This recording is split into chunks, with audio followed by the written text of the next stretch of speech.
This review has been approved by Lord Carnage. Banished from Earth Classic Game Room broadcasts from the Intergalactic Space Arcade on its never-ending mission to review everything.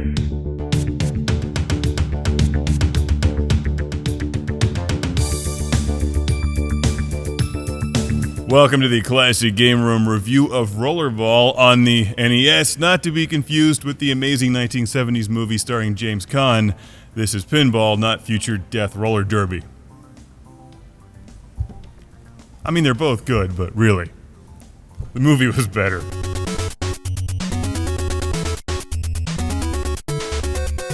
Rollerball on your Nintendo may not have a Bond Girl or a Future Death Roller Derby, but it does have some pretty kick-ass 8-bit pinball.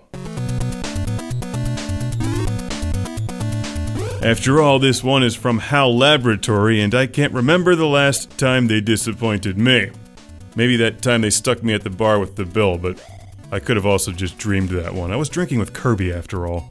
Yeah, probably dreamed it.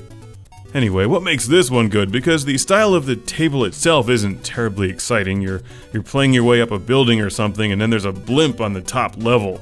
Could have used more Kirby. What makes Rollerball good is that it's an extremely playable late 80s video game pinball table that has 4 levels that all work really well together.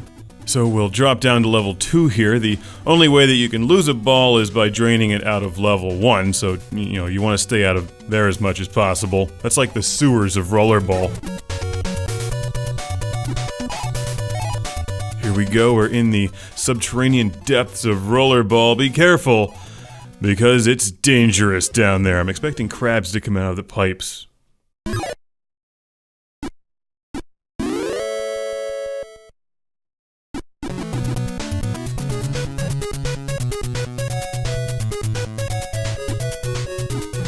Gotta love the music in this one, it's really catchy.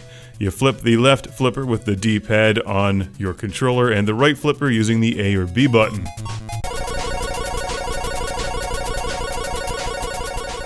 It plays pretty well, and it took me a few games to get the hang of it. Basically, you just want to keep the ball up in level 3 and 4 as much as possible.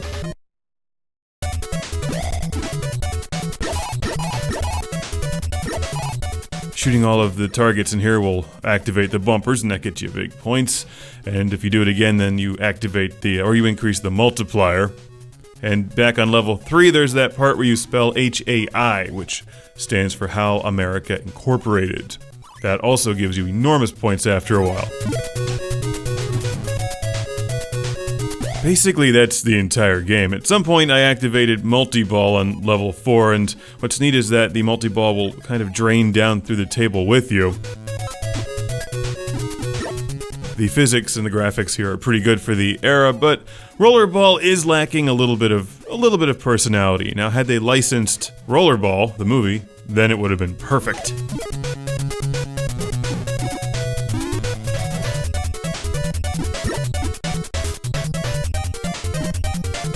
Licensed pinball machines seem a bit cliche anymore. I kind of miss the days where they were just weird science fiction pinball machines or whatever, but this one feels like it could use a license slapped on top of it, like anything. Kirby, Teenage Mutant Ninja Turtles, Mario, Galaxy Rangers, Tranzor Z, Lord Carnage, whatever.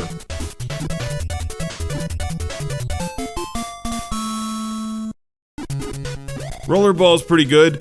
One of the better NES pinball games, for sure. It just could use a little more pizzazz. That being said, I think it's technically really solid, very impressive, looks great, sounds great, and it's fun. It just gets a little bit old after a while. It's a video game pinball game. I feel like it should take you into some other worlds or something. But it's still fun, and I've got a Classic Game Room shout-out, and thank you to send to Gary from Ridgewood, New Jersey. Thank you for sending Rollerball. There's also this interesting match play mode, which is meant for 2 players.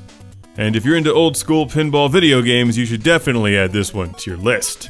I can't believe they missed the obvious opportunity to tie this one in with Rollerball. Gonna have to dig that one out of my DVD collection. It's probably near RoboCop.